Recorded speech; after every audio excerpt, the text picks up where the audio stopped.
Welcome. Today we are going to be talking about crypto-friendly banks, and we're also going to be talking about crypto cards as well.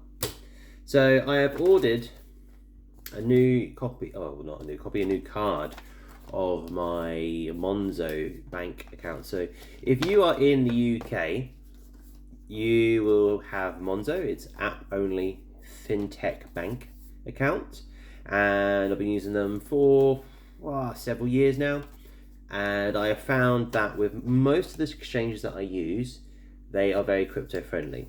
For some reason, Gemini was one that they weren't able to use the card with. Don't know why, wouldn't give me an explanation. But with Kraken, FTX, Nexo, who else have we used? Coinbase, Binance, other things like that. It seems to be absolutely fine to use. And what you'll find with fintech banks is that they are typically more crypto friendly than your traditional high street bank. So, but one thing to make sure you do is that you contact your bank and just talk to them and ask them about their policy in regards to crypto exchanges and crypto merchants. Are they crypto friendly? And your bank will tell you whether they are or not. Because if you're not got a crypto friendly bank, you'll sometimes find that the merchant, when you make a purchase, they freeze the funds getting to the merchant. So that would be like the exchange or whatever you're using. But anyway, so the grand reveal of my Monzo account. I've had one of these for quite a while, as I said, but it's just comes through, really nice card, bright, vibrant color, and just a standard kind of card, not particularly made out of metal or anything like that.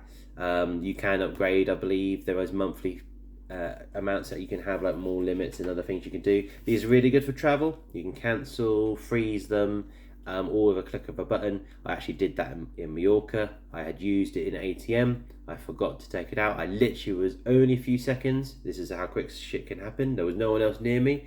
Realized, came back, the card was gone. Froze it straight away.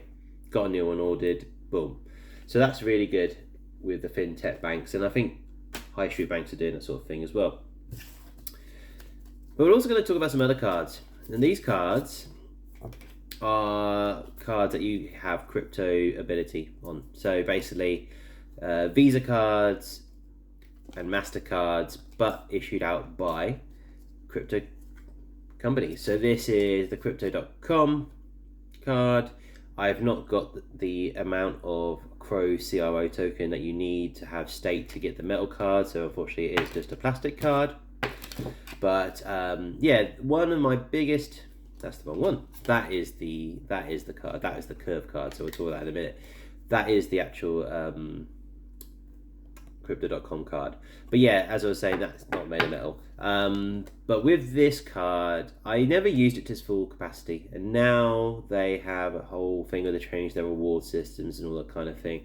My biggest regret is not understanding how to use this card, not understanding that I can have fiat on the account on my phone and be able to spend in fiat. I thought you had to buy the crypto and you had to change the crypto back into the fiat to spend it. Unfortunately, that wasn't the case. I could have been getting rewarded, and it's a shame. But if any other company comes out with something similar, I'll know how to play that game in the future. It's a lesson to be learned. I can't get hold in the UK of the Coinbase card. I think Nexo has a card, but I'll need to look into that. I think you have to do it on the app, and I'm using their main website for things, so I think you have to do it on the app, but we'll get into that at some point. But anyway, so yeah, if you do, I mean, you could still get a Visa card with Crypto.com, but the reward structure has changed, only rewarding a small percentage with the higher levels, and you have to stake a certain amount of Crow CRO token to be able to be eligible for that. So I think it's still handy to have a card anyway. It's always good to have alternative cards that you can use for different things, to be able to use your crypto, send it over, cash it out, things like that, rather than having to like use it in a bank. So you're going to go on an exchange, sell it into US dollars or fiat, pound sterling, and then put it into a bank account. Whereas if you do it on a crypto card, you're going to take a bit of the middleman out.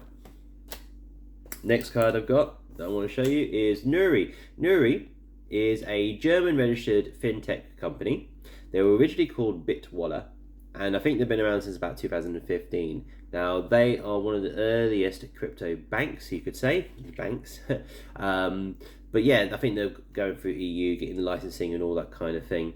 But and I think there's some other ones in the Europe as well. But with this, it's just in euros. As a UK citizen, you can get this, but you have to pay in euros. So you will have an exchange rate. You have to do the international banking, all that kind of thing. So I don't personally use this much, but I wanted to get it because you can, with this, get interest on your Bitcoin and on your Ethereum.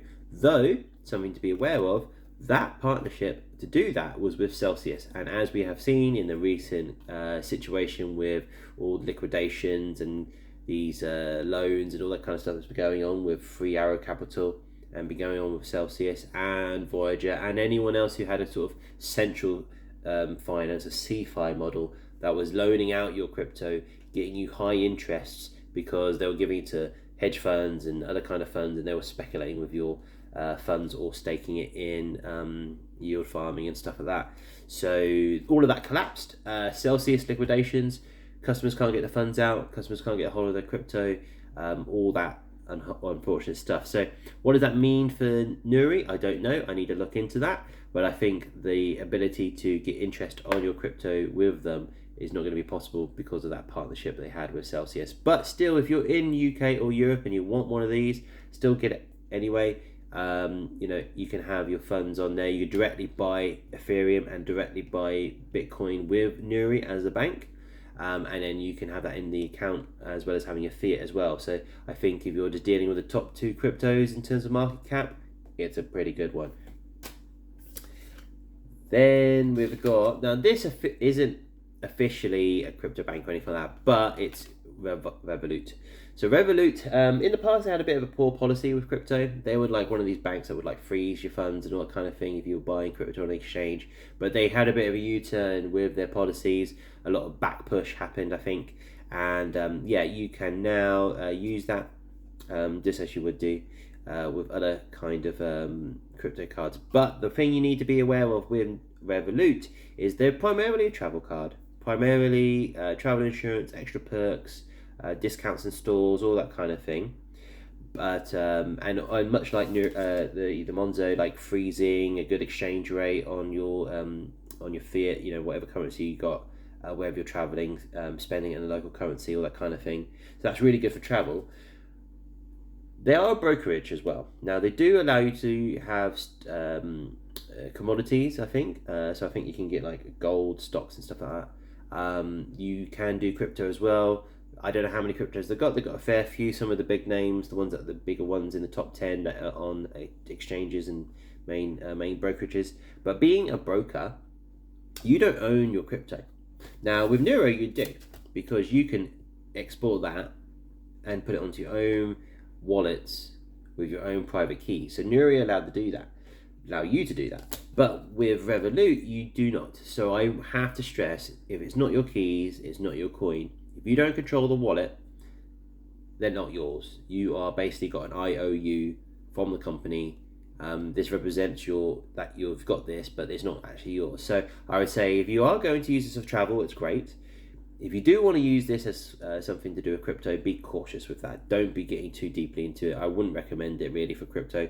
But if you're traveling, and if you're savvy enough with crypto and you want to like have some Bitcoin, Ethereum, Solana, or whatever, and those price fluctuations happen, it goes up, you sell it into fiat, you load up the card, you've just made some money.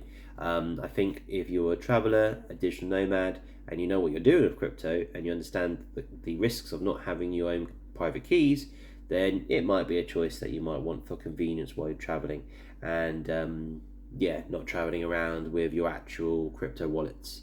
I think if I use that for just a small amount, and I was traveling with this, and something happened, and I don't have my other wallets with me, then I think that's actually a viable option if I wanted to get the price appreciation when the market is going up. And finally, but not least, is a card which will make all of these cards into one. So this is Curve, a company called Curve. And with Curve, you can load up multiple cards into one card. And what that allows you to do is to earn cash back on purchases. So for example, I'll go to the shops and I'll be purchasing with my Fiat. I'll do it on my Curve card, and you can select 3 retailers that you can get cash back with, but also you get cash back on other purchases as well. And they also with Curve give you discounts for major retailers, and there's other perks as well.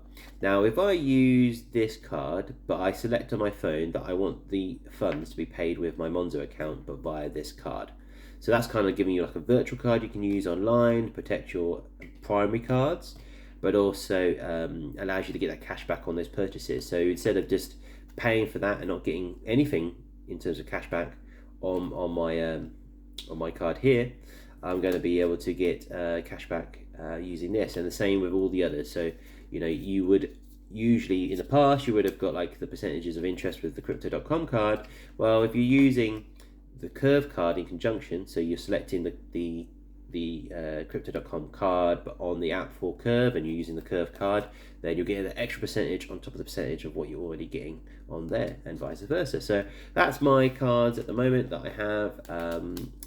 So we went through having a crypto friendly card with a fintech company, crypto bank with Nuri, and then we've got our travel card with Revolut, and you've got your all-in-one card here with Curve, and obviously we mentioned the Crypto.com card as well. So yeah, that's all. I just wanted to give you a little rundown of that, and I think getting as many crypto friendly fintech banks as you can is good. And I also think that having as many crypto cards as possible to be able to use your crypto in the real world, and that is something I want to focus on in terms of my community, our community, or the Fuzzy Coin on Discord, and our M&A's Ask Me Anything sessions, and the content I put out here. I want to focus very much on how do we actually use crypto in a day-to-day life to buy real life goods and real life services, and not just to be something that has just speculative use. You know, these things have to have some sort of utility. If you can't use them for something, then what is their value? But anyway, that's me for today, and thank you very much for your time. If you want to continue the conversation, you're more than welcome to come over to my Discord, and I will give you 1 Fuzzy Coin for free when you enter the server, and that will be able to help you get access to our gated channel. So you'll just need to drop your Sol address in our Sol address channel over on the Discord. Have a lovely day.